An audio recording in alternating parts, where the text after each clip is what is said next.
Salut! Aujourd'hui, j'ai pensé qu'on pourrait regarder ensemble toute la notion et le vocabulaire autour de ce qu'on appelle la notation exponentielle. Donc, la notation exponentielle, en fait, c'est d'exprimer une multiplication sous la forme d'un exposant. Donc, la notation exponentielle peut se représenter comme ceci. Disons 2 exposant 3. OK? L'élément qui est ici, on appelle ça de la notation exponentielle. Notation exponentielle. Quel beau mot. OK?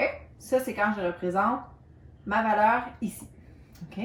En réalité, 2 exposant 3, ce que ça signifie, c'est 2 fois 2 fois 2. Cette façon-là de représenter la multiplication, on appelle ça l'exponentiation.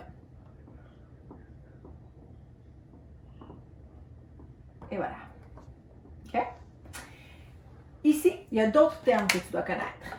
Le 2 qui est là, c'est le facteur qui va être multiplié par lui-même. Lui, on l'appelle la base.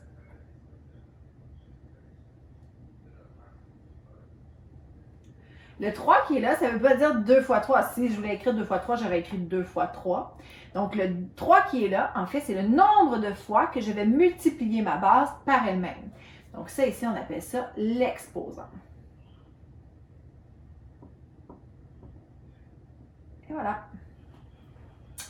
2 fois 2 fois 2, donc 2 fois 2, ça donne 4. 4 fois 2, ça donne 8.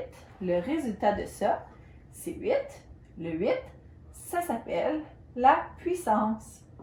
C'est le résultat de ma notation exponentielle, tout simplement. Donc, tu dois retenir ces 5 termes-là.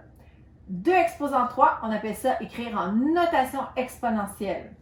Si je l'élabore, cette notation-là, et que je mets mes facteurs et que je les multiplie, à ce moment-là, j'appelle ça l'exponentiation. Pour créer l'exponentiation, je dois comprendre.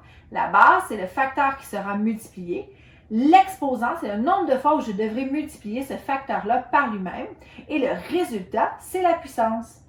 Tu vas voir parfois des éléments comme ceci. 4 exposant 2, on pourrait aussi te dire le carré de 4. Parce qu'en réalité, c'est comme dire 4 fois 4. Hein, si je le représentais dans une forme comme ça ici, 1, 2, 3, 4 par 1, 2, 3, 4, à ce moment-là, ça donnerait 16. C'est pour ça qu'on dit le carré de 4. Si dans l'autre sens, je te disais 2 exposant 3, on a élaboré tantôt que c'était 2 fois 2 fois 2 qui donne 8. Ça serait 2 exposant 3 en 3 dimensions. Encore toujours mes grands talents. À ce moment-là, j'ai 8 cubes, tout simplement, et c'est pour ça qu'on appelle ça le cube de 2. 2 exposant 3, ça peut aussi se prononcer le cube de 2. J'espère que tu en as appris un petit peu plus sur la notation exponentielle et les termes qui sont reliés à tout ça. Puis, on se voit pour une prochaine capsule. Salut!